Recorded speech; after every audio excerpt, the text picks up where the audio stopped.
여러분 안녕하십니까? BTV 주간종합뉴스 시작합니다. 얼마 전 청라 스타필드 추가역 신설 때문에 서울 7호선 청라 연장선 개통이 지연될 수 있다는 소식 전해드렸는데요. 주민 반발이 커지자 인천시는 당초 계획대로 2027년에 개통하겠다고 밝혔습니다. 다만 스타필드와 연계한 추가역은 2029년에 준공될 예정입니다. 이정윤 기자입니다. 지난해부터 본격적으로 공사가 시작된 서울 7호선 청라 연장 사업. 서구 성남동부터 공항철도 청라국제도시역까지 있는 노선으로 현재 공정률은 11.89%입니다. 그런데 청라의 스타필드와 돔구장 건설이 추진되자 추가역 신설이 논의됐습니다. 문제는 추가역 신설로 개통 시기가 지연된다는 것. 지역 주민들의 반발이 커지자 결국 인천시는 당초 계획대로 2027년 개통하겠다고 밝혔습니다. 이 사업 공기가 어떻게 될 것인가에 면밀히 검토했는데 일정 부분이 지연될 수 있는 사항에 대해서 검토가 되었던 겁니다. 그러나 청라 지역 주민들이 이 사업을 조기에 개통해서 생활 불편이 없도록 하기를 바라는 주민들의 요망을 받아들여서 그동안에 여러 차례에 걸쳐서 자체 회의를 하고 또 전문가 의견을 수렴을 해서 인천시는 기존 노선 본선에 추가역을 신설하기로 최종 결정했는데 개통에는 차질이 없도록 공사 기간을 단축시키는 방안을 찾은 겁니다. 터널 굴착 분할 축소 등의 공법을 통해 본선은 당초 계획대로 2027년에 추가역만 2029년 3월에 개통하겠다는 계획입니다. 005-1은 공사를 해 나가면서도 기존 계획했었던 7개 역은 당초 예정대로 진행을 시킬 수가 있다. 그 예를 들자면 수인선의 하객역이 이제 그런 형태라고 보시면 되겠습니다. 다만 공사비는 더 늘어날 것으로 보입니다. 인천시는 사업비 분담 문제를 협의하고 올해 9월까지 총 사업비 조정 승인을 받을 예정입니다. 또 2024년 12월에 추가역 공사를 시작한다는 계획입니다. BTV 뉴스 이정윤입니다. 송도 680군의 인천도시공사 소유 부지 개발을 놓고 특혜 논란이 일고 있습니다. 경제청이 특정 사업자의 편의를 봐주고 있다는 건데요. 김진용 청장이 직접 투명하고 공개적으로 공모 절차를 거쳐 진행하겠다며 특혜는 없다고 강조했습니다. 배상민 기자입니다. 송도 680군의 인천도시공사 소유의 R2 부지. 인천경제청은 R2와 인근 B1, B2 부지를 묶어 K-팝 컨텐츠 시티 조성 계획을 제시했습니다. 여기에는 글로벌 K-팝 엔터테인먼트사 유치, K-팝 전용 아레나 건립, K-팝 제작 스튜디오와 아카데미 조성 등이 포함됩니다. 이는 지난 2021년 인천시가 국내 대형 기획사들과 체결한 K-팝 시티 조성 사업의 연장선입니다. 하지만 최고가 경쟁 입찰 방식 대신 수의 계약을 통한 인천경제청의 특정 업체 밀어주기 논란이 불거졌습니다. 여기다 인천도시공사에 사업 제안자의 제안에 대한 의견을 묻는 공문까지 보낸 것으로 알려져 특혜 시비가 일었습니다. 김진용 인천경제청장이 직접 해명에 나섰습니다. 김 청장은 입찰 방식은 저마다 장단점이 있다며 해당 사업은 제안 공모로 진행하겠다고 밝혔습니다. 최고가 경쟁 입찰로 할 경우 사업성을 위해 오피스텔 위주의 개발로 치우칠 수 있다며 핵심 기업과 시설 유치에 힘쓰겠다고 말했습니다. 값을 좀 적게 받더라도 여기에 이 문화예술 관광 시설을 어떻게 하면은 여기에 임팩트 있는 그 어트랙션들을 집어넣을 수가 있느냐, 이거에 대해서 고민을 해 나가야 된다. 두 부지에 대해서는 공모 방식으로 가겠다. 수의 계획이 아니고. 김 청장은 민간업자의 사업 이익 제한, 초과 이익 환수 등을 고려하고 있다며 제2의 대장동 의혹은 터무니없다고 강조했습니다. 이 밖에 인천시 패싱 논란에 대해서도 아직 시와 협의를 진행할 단계가 아니라고 덧붙였습니다. 투자유치계획위원회는 이게 다 사전 절차가 이행이 되고 우리 경제자구역청에서 정책 현안 조정 회의도 통과하고 우리가 다 이렇게 하겠다라는 공식 입장이 정해졌을 때 그때에 올리는 겁니다. 아니 순서가 안 됐잖아요. 순서가 안 됐는데 뭐를 패싱을 합니까? 경제청은 늦어도 10월 중엔 R2 부지 개발 입찰 공고를 낸다는 계획입니다. BTV 뉴스 배상민입니다. 인천 2호선 고양 연장 사업이 예비 타당성 조사 대상에 선정되면서 청신호가 켜졌습니다. 인천 2호선 독정역과 김포, 경기도 고양시를 연결하는 노선인데요. 예타를 통과하면 2029년 착공에 들어가 2035년 개통할 것으로 보입니다. 이정윤 기자의 보도입니다. 인천 서북부 주민들의 수건 사업으로 꼽히는 인천 2호선 고양 연장 사업. 사업 추진에 청신호가 켜졌습니다. 그동안 고배를 마셨던 예비 타당성 조사 대상에 선정된 겁니다. 이 연장선은 인천 2호선 독정역에서 김포를 거쳐 경기도 고양 일산까지 연결하는 사업입니다. 총 길이는 19.63km로 정거장 12개, 차량기지 1개가 들어섭니다. 노선이 개통되면 인천 검단과 김포, 고양 시민들의 교통 환경이 크게 개선될 것으로 보입니다. 특히 수도권 광역급행철도 GTX-A와 환승할 수 있어 서울 접근성도 좋아집니다. 인천시는 예비 타당성 조사를 최종 통과할 경우 2035년 개통을 목표로 사업을 추진할 계획이라고 밝혔습니다. BTV 뉴스 이정윤입니다. 지난 2012년 5월에 경인 아라뱃길을 개통했죠. 인천 정서진에서 김포를 지나 한강까지 18km를 잇는 인공수로를 건설했습니다. 주은 수로와 항만, 물류단지를 조성하는 데 총 2조 6,759억 원을 투입했습니다. 이렇게 천문학적인 돈을 쏟아부은 이유는 크게 두 가지입니다. 하나는 홍수 조절, 또 하나는 수송체계 개선을 통한 운송비 절감과 문화관광 활성화였습니다. 목표는 달성했을까요? 경인 아라뱃길 공론화위원회의 권고문을 보면 홍수 조절 기능은 성공했습니다. 그런데 물류는 목표 대비 8.2%에 그치고 여객은 목표 대비 20.2%에 불과합니다. 수송체계 개선은 사실상 낙제점인데 이를 개선하기 위한 움직임이 일고 있습니다. 서울 여의도에서 아라뱃길을 지나 인천의 주요 섬을 잇는 여객선을 도입한다는 계획인데요.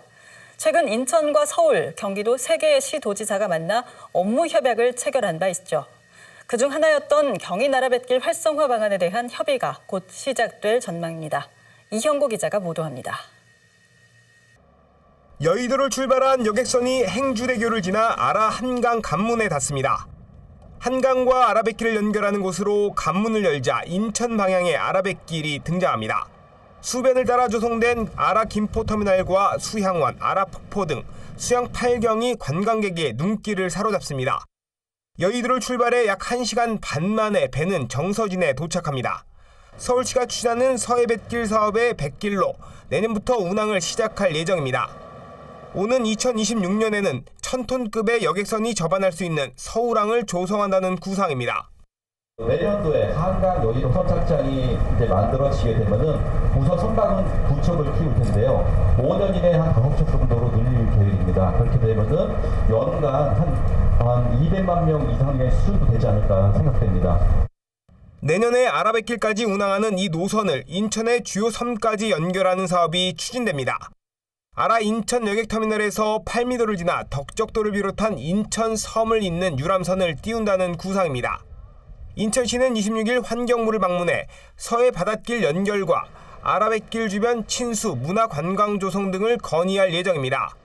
이어 8월 3일에는 서구 정서진에서 환경부와 서울시, 경기도 등 관계기관과 회의를 열기로 했습니다. 지난 11일 수도권 3개 시도지사가 맺은 수도권 공동생활권 협력을 위한 업무협약의 후속 조치입니다. 이날 회의에선 경인 아라뱃길 선박운항 활성화와 서해뱃길 복원을 위한 기본시설 확충 방안 등이 논의될 전망입니다. 특히 수심 6.3m로 건설된 경인 아라뱃길은 관리 소홀로 수심이 4m 수준으로 낮아져 화물선 등 대형 선박 운항을 위해선 준설이 필요하다는 지적이 나오고 있습니다. 환경부가 참여하는 이번 회의에서 치수와 준설 등 관련 논의도 이어질 것으로 예상됩니다. 한편 인천시는 8월 중에 한강 서해뱃길 연결 대비 섬 관광 활성화 연구용역을 발주할 예정입니다. 관광객을 위한 인프라 개발과 수도권 3개 시도의 공동 마케팅 전략 등을 수립할 계획입니다. BTV 뉴스 이영구입니다. 중구와 동구, 옹진군 쓰레기를 처리할 광역 소각장 예비 후보지를 두고 논란이 일고 있다는 소식 전해드렸는데요. 이에 대해 인천시는 법적 절차에 따라 공정하게 진행됐다는 입장을 밝혔습니다. 하지만 주민들의 반발은 커지고 있는데요. 입지선정위원인 주민 대표들이 사퇴를 밝힌 데 이어 집회도 예고했습니다. 이정윤 기자의 보도입니다. 중구와 동구, 옹진군 쓰레기를 처리할 서부권 광역 소각장. 입지선정위원회는 지난달 예비 후보지 5곳을 선정했는데 모두 영종 지역입니다. 영종 지역 주민들과 정치권이 강하게 반발하자 인천시는 이에 대한 입장을 내놨습니다. 입지선정위원회 구성과 예비 후보지 선정에 문제가 없다는 것, 법적 절차에 따라 공정하게 진행했다는 설명입니다. 하지만 영종 지역 반발은 커지고 있습니다. 주민들은 졸속으로 불공정하게 예비 후보지가 선정됐다며 철회를 촉구하고 있습니다. 속이라고 하는 것은 단순하게 용역사에서 제공한 서면 장단점을 보고 그 자리에서 즉석에서 자기가 선호하지 않는 것들을 체크해서 투표하는 방식으로 했는데요. 사실은 전문성이 부족한 주민위원들에게 그런 식의 투표 방식은 최적의 입지를 선정하는 방식이라고 볼 수는 없죠. 오는 26일 입지선정위원회 회의가 열릴 예정인데 이날 주민들은 집회를 예고한 상태입니다. 특히 문제는 입지선정위원회 구성 요건입니다. 입지선정위원회 위원인 주민대표 2명이 사퇴를 결정했기 때문입니다. 중구의 위원 2명이 빠지면 주민대표와 그리고 전문가위원이 가반이 성립되지 않습니다. 그래서 이거는 앞으로 의결되는 것은 모두 무효입니다. 광역소각장 후보지 선정을 두고 논란이 더 커지고 있는 상황. 한편 이번 논란과 관련해 원천무효를 요구하는 청원에는 3,000명 이상 공감해 유정복 시장이 이에 대해 직접 답할 예정입니다. BTV 뉴스 이정윤입니다. 영종도에서 신도를 잇는 연도교가 건설 중이죠. 2025년 준공하면 신시모도가 육지와 연결되는데 바로 앞에 있는 장봉도만 배를 이용해야 합니다. 이런 문제를 개선할 장봉모도 간 연도교 사업이 난항을 겪어왔는데 사업 추진 여부를 결정할 사전 타당성 조사 결과가 다음 달 발표됩니다. 보도에 김지영 기자입니다. 옹진군 북도면에는 모두 4개의 섬이 있습니다. 장봉도를 제외한 신시모도는 이미 육로로 연결돼 있습니다. 옹진군은 지난 2011년부터 장봉도도 다리로 잇기 위해 장봉모도 연도교 사업을 추진해왔습니다. 사전 타당성 조사를 2차례나 진행했지만 경제성을 충족하지 못해 사업에 발목이 잡혔습니다. 그러다 지난 3월부터 3번째 사전 타당성 조사가 시작돼 8월 중 결과가 나올 전망입니다. 옹진군은 예비 타당성 조사를 거쳐 내년에는 실시 설계에 들어가는 것을 목표로 하고 있습니다. 다만 지난 5월 장봉모도 간 연도교 구간이 광역시도로 승격돼 사업 주체는 인천시로 변경된 상태입니다. 제가 강력한 항의를 해서 1년 당겨서 내년에 2024년도에 기본 및 실시 설계를 들어갈 수 있도록 해 주십시오. 이렇게 건의를 해서 진행이 되고 있는데 대이작도와 소이작도를 연결하는 연도교 사업도 속도를 내고 있습니다. 올해 초 행안부 중투심을 통과한 이후 하반기 착공이 가시화되고 있습니다.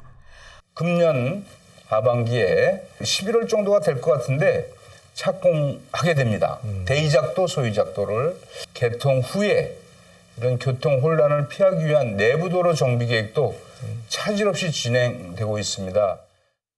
옹진군은 또 승봉도와 대이작도를 잇는 연도교와 백령도와 대청도 간 연도교 건설 사업도 추진합니다. 승봉 대이작도 연도교는 2025년 타당성 용역을, 백령에서 대청도를 잇는 다리는 2040 인천 도시계획에 반영한다는 구상입니다. 민선 8기 1주년을 맞아 진행된 문경북 옹진군수와의 대담은 21일부터 27일까지 지역 채널 1번을 통해 방송됩니다. BTV 뉴스 김지영입니다.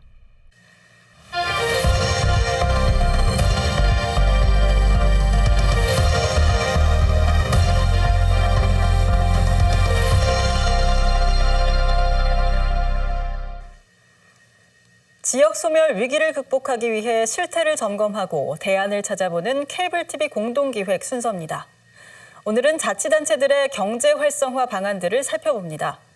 지역 경제를 살리기 위해 다양한 사업들이 진행되고 있는데요. 먼저 서울시 생활상권 활성화 사업을 딜라이브 천서연 기자가 소개합니다. 서울시가 생활상권 활성화 사업을 시작한 건 지난 2021년.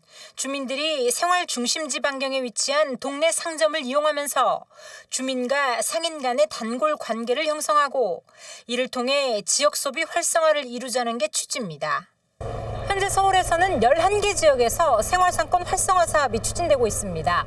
어떤 방식으로 진행되는지 대표적인 곳들을 찾아가 봅니다. 송파구 가락동에는 세러데이 가락이라는 마을 행사가 있습니다. 상권 활성화를 위해 상인들이 가게들을 통째로 옮겨와 여는 오픈 마켓입니다. 소소하게 좀 이벤트를 하다가 이럴 거면 아예 우리의 브랜드를 한번 만들어보자 해서 라이프스타일 관련된 이제 마켓 브랜드를 만들게 됐어요. 이제는 하루 3,000명 정도가 방문하는 마을의 큰 행사로 자리매김했습니다. 행사를 통해 동네 상권은 조금씩 외부에 알려지고 있는 상황입니다. 소중한 것들을 이제 한꺼번에 볼 수 있다라는 이런 장소가 없는 것 같고, 그다음에 그래서 여기가 더 핫플이 되어가고 있는 것 같아요. 이번 주 토요일 얼마나 기다렸는지 몰라요. 종로구 창신동에는 동네 가게에서 사용 가능한 기프티콘을 도입했습니다. 이른바 동네 티콘, 모바일 기반의 기프티콘을 동네 상점에 적용한 것입니다. 앱에서 정확하게 19개 가게가 들어와 있어요. 그럼 거기에 소비를 하는 겁니다. 상인 입장에서도 하나의 돌파구로서 또 판매에 이루어질 수 있게 할 수 있는 것 자체가 주민들에게 만들기 체험의 장을 열어주고 있는 골목 상권도 있습니다. 양천구 신정동의 이야기. 20여 개 커피집 사장님들이 커피 찌꺼기를 모으고 이를 점토로 다시 만들어 마을 체험 프로그램의 소재로 활용하고 있습니다. 커피로 만드니까 커피 향기가 나긴 나는데 지감이 살짝 달아져서 신기해요. 상인분들께 되게 감사한 생각이 드네요. 나중에 다시 또 상가도 좀 찾아뵙고 싶고 그러네요. 동네 가게에서 음악회를 열고 전자상거래나 정기구독까지 시도하고 있는 골목상권의 사람들. 소소한 일들이지만 모두가 지역 소비 활성화라는 큰 목표를 갖고 있습니다. 딜라이브 뉴스 천서연입니다. 이번엔 전라남도 해남으로 갑니다. 상품을 만드는 생산자와 지역 활성화를 고민하는 지자체, 그리고 케이블 방송사가 협업해 판로 확보에 힘쓰고 있다고 하는데요. LG 헬로비전 고정민 기자가 소개합니다. 절인 배추 속에 갖은 양념을 바른 뒤 속을 채우는 손길이 분주합니다. 한반도 최남단에 위치한 땅끝 마을 해남에서 김치를 만들고 있는 겁니다. 배추와 소금, 양파 등 주요 재료들은 마을 주민들이 직접 키운 농산물입니다. 워낙 소량만 만들다 보니 제대로 수익을 내지 못했지만 2년 전 새로운 기회를 맞았습니다. 한 케이블 TV 방송사의 지역 채널 커머스 방송을 통해 새로운 판로를 확보한 겁니다. 커머스를 만나서 이렇게 좋은 결과도 있었는데 더 많은 성과를 내서 저도 기쁘고요. 맛있는 김치로 정말 보답하겠습니다. 지자체의 반응도 뜨겁습니다. 자체 브랜드를 통해 지역의 맛도 전하고 지자체도 알리는 일석이조의 효과를 얻고 있습니다.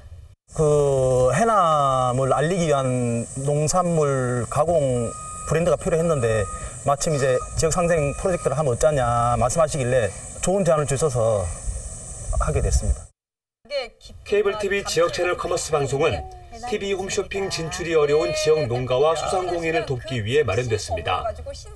가격이 폭락하면서 밭을 갈아엎어야 할 처지에 놓였던 전남 고흥의 양파부터 코로나19로 축제가 취소됐던 강원도 화천의 산천어까지 판로 확보에 어려움을 겪던 생산자들이 지역 채널 커머스 방송을 통해 새로운 소비자를 만날 수 있었습니다. 좋은 그 상품을 갖고 있었음에도 불구하고 제대로 판로를 확보하지 못해서 제품을 유통시킬 수 없는 그런 단점들을 좀 보완해주는 그런 효과가 있겠고요. 고객들이 제품을 활발하게 판매할 수 있는 그런 판로가 생기므로 인해서 그런 소상공인들의 경영 측면에 굉장히 중요한 기여를 하는 생산부터 유통까지 지역이 주인공인 지역 채널 커머스 방송. 지역 경제 활성화에 이바지하는 창구로 떠오르고 있습니다. 플로티비 뉴스 고정민입니다. 느끼셨죠? 자, 진짜 맛있는 해남김치. 안 그래도 각 지자체들은 몇 해 전부터 지역 상권 활성화를 위해 경쟁적으로 공공 배달 앱을 도입했습니다. 소상공인의 수수료 부담을 낮추고 지역 화폐와 연계한 할인 혜택을 더하면서 큰 인기를 끌었죠. 하지만 배달 이용자가 줄고 지역 화폐 할인율까지 축소되면서 위기를 맞고 있습니다. SK 브로드밴드 이정윤 기자의 보도입니다.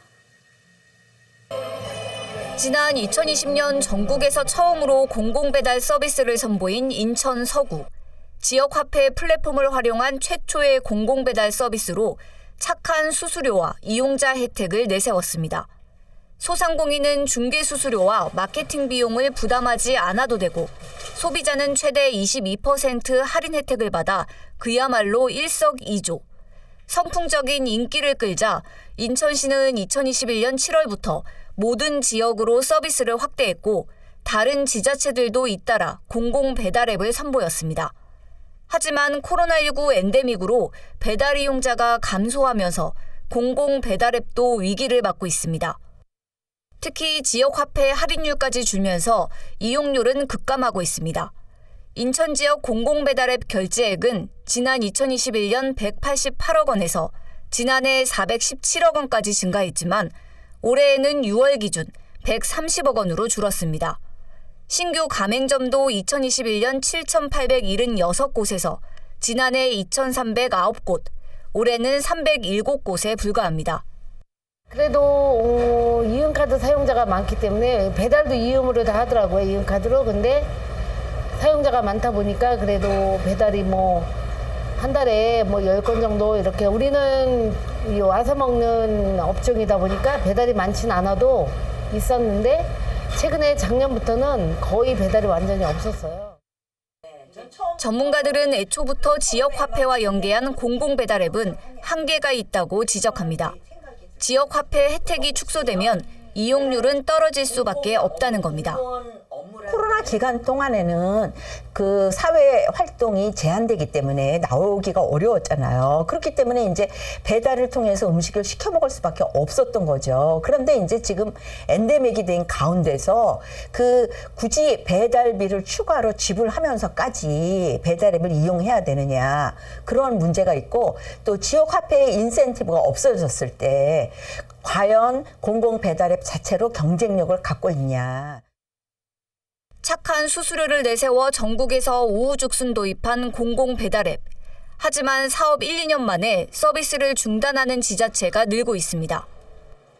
민간 배달 앱보다 경쟁력이 떨어지고 배달 시장 규모가 줄어들고 있는 만큼 공공 배달 앱에 대한 면밀한 진단이 필요합니다.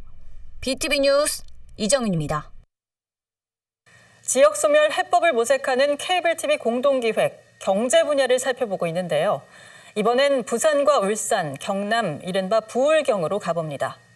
특별연합, 경제동맹, 행정통합, 부울경에서 추진했거나 추진 중인 협력체계입니다. 이 중 일부는 폐지됐고 일부는 새로 출범했지만 법적 근거가 부족해 실효성에 한계를 보이고 있습니다. 지역 소멸을 막자는 목표는 확실한데 지자체 간 협력 쉽지만은 않습니다. HCN 박인배 기자입니다. 부산, 울산, 경남 세 지자체는 지난해 전국 최초의 특별연합을 출범시켰습니다. 정부의 승인까지 받아 법적 근거도 갖췄지만 6월 지방선거 이후 지자체 장이 바뀌면서 동력을 잃었고 올해 초 결국 폐지됐습니다. 그 대안으로 나온 초광역 경제동맹. 이달 공식 출범해 1시간 생활권을 위한 광역철도망, 도로망 구축 등의 협력 과제를 추진합니다. 선도기술이나 선도산업 쪽에 저희가 힘을 합쳐갖고 함께 할 수 있는 과제들을 좀 발굴을 해서 초기 단계이기 때문에 인프라나 SOC 사업들 위주로 되어 있습니다만 뒤에 설명을 했듯이 앞으로는 교육, 문화, 의료 쪽에도 이제 정말 한 자치단체인 것처럼 관광이라든지 또 소부장 산업이라든지 왕성품 이런 부분을 우리가 협력을 하면은 얼마든지 이 수도권이 아닌 그보다 더한 것도. 하지만 경제동맹은 특별연합과 달리 협력체 수준의 기구로 추진력이 약할 수 있다는 우려가 나옵니다. 이와 별개로 부산과 경남은 하나의 지자체로 합치는 행정통합도 추진하고 있습니다. 그런데 시도민 여론조사에서 반대 여론이 더 많았고 내용을 모른다는 응답은 안다는 답보다 2배 이상 많았습니다. 지역 소멸, 수도권 1급 체제를 극복하기 위해 지자체 협력의 필요성을 인식하면서도 정작 공감대 형성은 아직 안 돼 있는 셈입니다. 어렵게 완성시켜 놓은 불경 특별 연합 규약 이런 것들을 한순간에 이제 수포로 돌아가고 백지화시키는 그런 결정들을 하게 된 거죠. 저는 한마디로 말해서 조강의 협력에 대한 의지가 그닥 높지 않다. 그리고 그런 것들을 너무 정치적으로 해석하려고 하는 경향이 있다 보니까 때문에 우선 지역 경제의 균형적 성장을 위한 기반부터 다져야 한다는 목소리가 나옵니다. 인구 유출의 요인이 뭐냐라고 했을 때는 양질의 일자리를 찾아서 갔다는 얘기예요. 물론 거기에서도 뭐 주거라든지 뭐 교육 정도는 있겠지만은 가장 많이 차지하고 있는 건 양질의 일자리라는 거죠. 즉 지역 경제, 지역 발전과 긴밀하게 연계를 해야 된다. 시도민의 합의를 이끌어내는 과정에도 활발한 논의와 체감도 높은 공동 전략을 발굴하는 게 중요합니다. 실현 가능한 아젠다들을 세팅을 잘하고 그다음에 주민들한테 이걸 통해서 우리가 어떤 종류의 초강력 협력을 통해서 어떤 종류의 어떤 지역 발전을 깨할 수 있다라고 하는 비전을 좀 제대로 제시하는 이런 것들이 저는 당장에 필요하다. 전문가들은 무엇보다 정치적 이해관계와 이로 인한 소모적 논쟁에 발목이 잡혀선 안 된다고 입을 모읍니다. HC 뉴스 박인매입니다.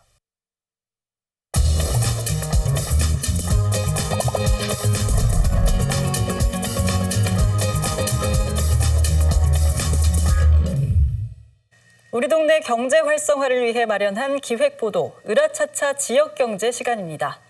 오늘은 장봉도의 먹거리를 살펴보는데요. 청정서에서 나오는 김과 바지락이 일품이라고 하는데 주민들의 여름철 수익을 책임지는 효자 노릇을 하고 있다고 합니다. 박은비 리포터가 소개합니다. 썰물이 되자 장봉도의 드넓은 갯벌이 펼쳐집니다. 3, 4, 5 모인 주민들이 갯벌에 나가 바지락 채취에 한창입니다. 바지락은 봄철부터 초여름까지 속살이 꽉 차 제철 수산물로 꼽힙니다. 이렇게 잡은 바지락은 주민 한 명당 약 40kg. 지난해 채취량만 127톤에 달합니다. 장봉도는 물론 인근 무인도까지 나가 바지락을 캐고 있는데 한창 바쁠 때는 일손이 딸릴 정도입니다. 장봉도를 찾으면 제철 맞은 바지락을 각종 요리를 통해 맛볼 수 있습니다. 6월 달서부터 8월 말까지 하는데 그게 도움이 참 많이 돼요. 왜냐면 지금은 비수기라서 별로 할 게 별로 없는데 바지락을 해갖고 사람들이 여기 장봉도 주민들이 많이 먹고 살아요. 지금 여기서. 주민들이 채취한 바지락은 장봉도 어촌계를 통해 전국 각지로 팔려나갑니다. 특히 장봉도의 바지락은 인기가 좋아 일본에 수출되기도 합니다. 이처럼 계절마다 장봉도 앞바다가 내주는 수산물이 어민소득 증대의 효자 역할을 톡톡히 하고 있습니다. 바지락 채취 기간 어민들은 적게는 400만 원에서 500만 원 이상 소득을 올리기도 합니다.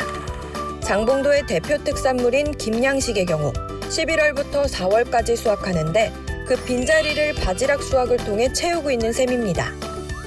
주로 소득을 올리는 측면에서 특산물들이 있는데 거의 경제적인 중심 세력이 우리 김산업이라고 보시면 되고 어민들이 여름철 비수기에 소득을 올리는 근간이 되는 게 바지락 공동 판매 사업을 하고 있어요.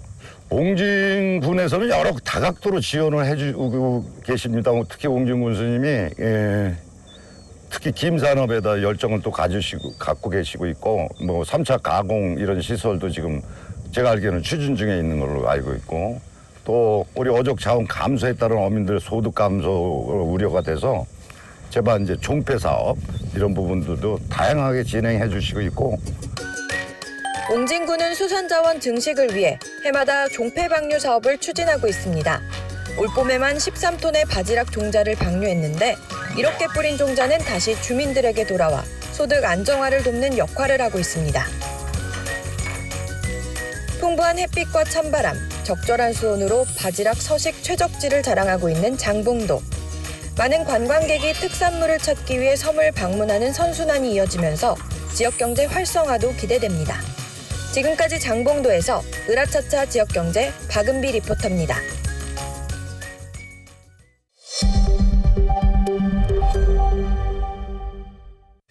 최근 한 초등학교 교사가 숨지는 사건이 발생하면서 교권 침해와 관련한 논란이 확산하고 있는데요.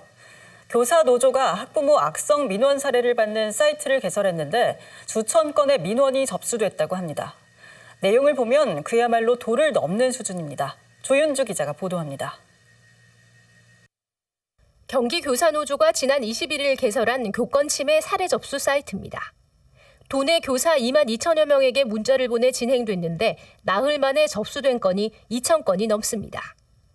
올해는 임신하지 말아달라, 아이가 졸업할 때까지는 결혼하지 말라, 교권보호위원회를 연다고 하자 아동학대로 신고할 거야 등 도를 넘은 민원들에 대한 폭로가 빗발치고 있습니다. 교사들은 그동안 알려지지 않았을 뿐 악성 민원이나 괴롭힘에 시달려도 말하기 어려운 상황이 많았다고 말합니다. 실제로 이런 민원이 왔을 때에도 절반의 조합원들이 혼자서 해결한다라고 응답을 하셨어요. 왜냐하면 이게 어차피 다른 사람한테 말해봤자 뾰족한 해결책이 없는 경우도 있고, 어떤 선생님 같은 경우는 이거를 자기의 부족함으로 돌리면서 반성을 하는 경우도 많거든요. 경기교사노조는 교사의 생활지도를 무조건 아동학대라고 신고하는 행태를 바로잡는 게 시급하다고 주장합니다. 또 교사의 정당한 교육활동을 침해받고 무분별한 악성 민원이 남발하는 데 대한 교육당국의 대책 마련을 촉구했습니다.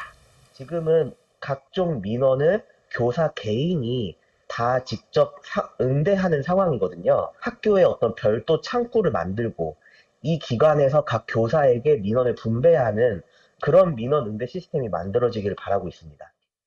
경기교사노조는 교사들이 겪은 어려움을 털어놓고 마음의 위로를 찾도록 당분간 사이트를 운영한다는 계획입니다. BTV 뉴스 조윤주입니다. 앞서 보신 것처럼 도를 넘는 일부 학부모들의 갑질을 비롯해 교권 추락의 현주소가 드러나고 있는데요. 때문에 교원단체들은 악성 민원 등으로부터 선생님을 보호할 강력한 법적 보호막을 요청하고 있습니다. 그렇다면 학부모들은 이번 사태를 어떻게 바라보고 있을까요? 이어서 양진호 기자의 보도입니다. 서희초등학교 신규 교사의 극단적 선택으로 불거진 교권 추락 문제. 교원단체는 더 이상 참지 않겠다며 법적 보호망 필요성을 외쳤고, 정부는 관련법 정비 약속과 각종 조례안 개정 지시 등으로 신속하게 응답했습니다. 아동학대 신고가 부담스러워 소극적으로 대처하는 결과로 이어지게 되고, 이 또한 부작위로 인한 아동학대라며 신고를 당하는 현실에서 교권 보호를 아무리 외쳐봐야 공허한 메아리에 불과할 것입니다. 하지만 해당 논의에 학생 인권조례의 개정, 폐지 문제가 끼어들며 사안은 정치, 진영 싸움으로 번졌습니다. 지역 학부모들은 이 지점에서 황당하다는 반응을 보였습니다. 학생 인권과 교원의 권리가 서로 충돌해 대결하는 구도를 전혀 이해할 수 없다고 응답했습니다. 지금 교권도 학생 인권도 전체 넓은 범위에서 보면 다 인권 안에서 서로 동등하게 서로를 어떻게 존중할 것인가 부분으로 고민이 돼야 되는 부분이고, 학생 인권 부분에 이렇게 포커스를 맞추는 거나 서로 대립되는 시각으로 바라보는 부분은 지양했으면 좋겠습니다. 동시에 일선 현장의 선생님들의 권위가 이전과 같지 않다는 점에 공감했습니다. 공교육의 필요성에 물음표를 던지는 학생과 학부모. 언제든 응답하는 민원 처리기가 된 담임교사의 모습이 이젠 너무 흔해졌다는 겁니다. 교권을 선생님의 권리를, 선생님들의 어떤 수업을 진행하는 그 수업권 이런 부분을 보호하기 위해서 교권 부분에서 어떻게 이거를 다룰 것인가라고 고민이 됐으면 좋겠어요. 코로나19 사태를 거치며 교사와 학부모의 사이에 중간 소통 창구가 사라진 것도 갈등의 한 요인으로 꼽았습니다. 선생님들이 모든 학부모를 1대1로 대응해야 하는 상황이 더 많은 갈등과 오해를 불러왔다는 지적입니다. 저희 같은 경우는 이렇게 학교를 가게 되면 선배님들의 얘기도 듣고 이렇게 선생님들과 이렇게 의견도 듣고 하면서 소통할 수 있었는데, 지금은 그런 게 좀 약간 단절되다 보니까 개인 대 개인으로 연락을 생각을 하고 일단 뭐 권리를 주장해야 이제 자기 아이가 보호받는다는 그런 생각으로. 이어 교사와 학생, 학부모와 교사를 양극단에 놓고 대결 구도로 가서는 안 된다고 입을 모았습니다. 이런 부류의 사람들도 있지만 사실 더 좋은 선생님과 좋은 학부모님들과 또 소통이 되게 잘 되는 그런 사람들도 있거든요. 근데 이거를 마치 뭐 학부모와 뭐 교사의 충돌로 보기는 좀 아쉬운 부분이 있는 것 같아요. 학부모들의 공통된 의견은 교육 현장에 존중이 사라졌다는 것입니다. 이들은 이를 되살리기 위한 제도적 장치 필요성에도 공감을 표시했습니다. BTV 뉴스 양진호입니다.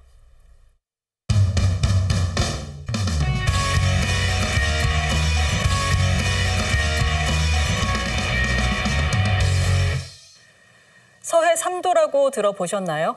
서해 최북단에 자리한 백령도와 대청도, 소청도를 일컫는 말인데요.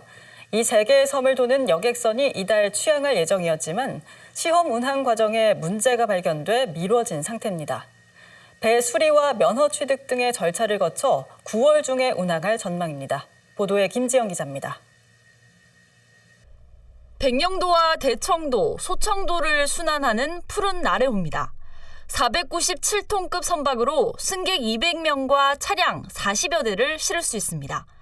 옹진군은 서해 3도 간의 불균형을 해소하고 농수산물의 원활한 이동을 위해 55억 원을 들여 직접 건조했습니다.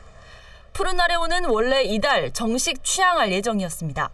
하지만 지난 6월 25일 두 번째 시험 운항 중 조타기에서 문제가 발견됐고 연평도 부근에서 급히 인천으로 회항했습니다. 이거 똑바로 가야 되는데 틀어져 버린 이 점에서 운항을 못한 거죠.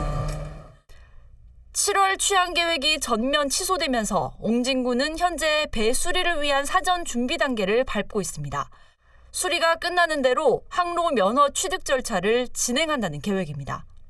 해상여객 운송 면허를 이미 신청해 놓은 상태입니다.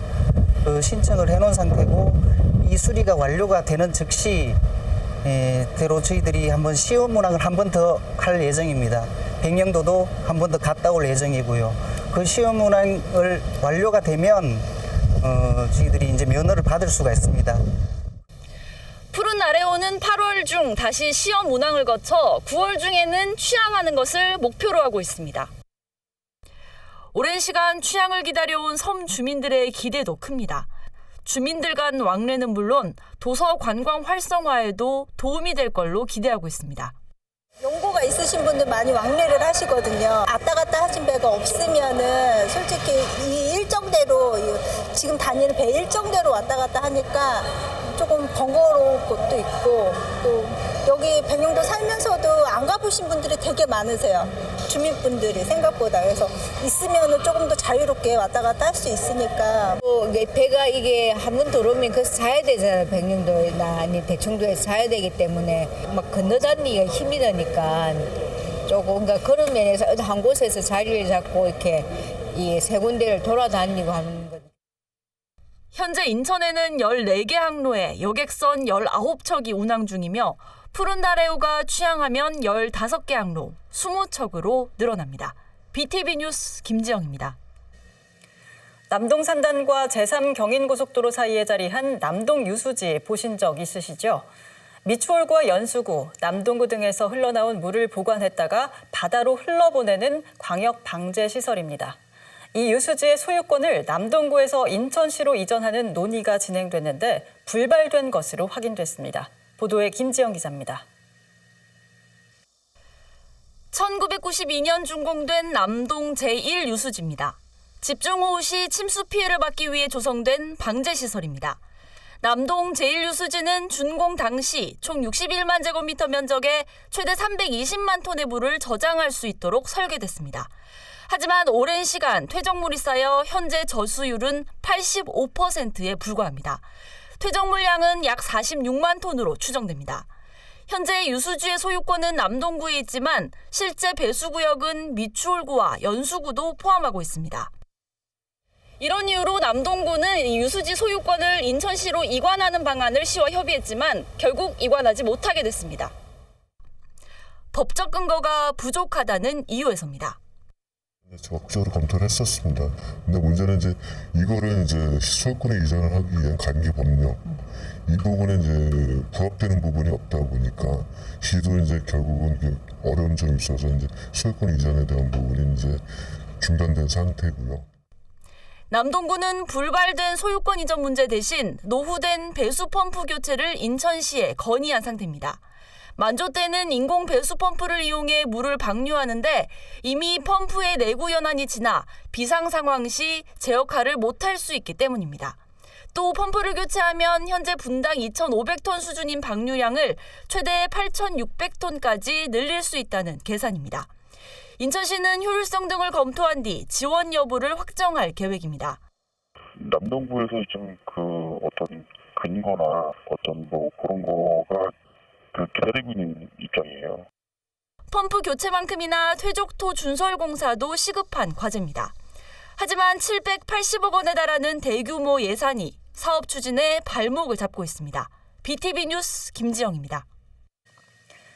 글로벌 경기 침체로 우리나라 수출이 감소세를 보이고 있습니다.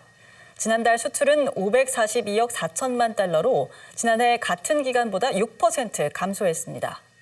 석유 제품이 40.9% 하락했고 반도체도 28% 줄었습니다.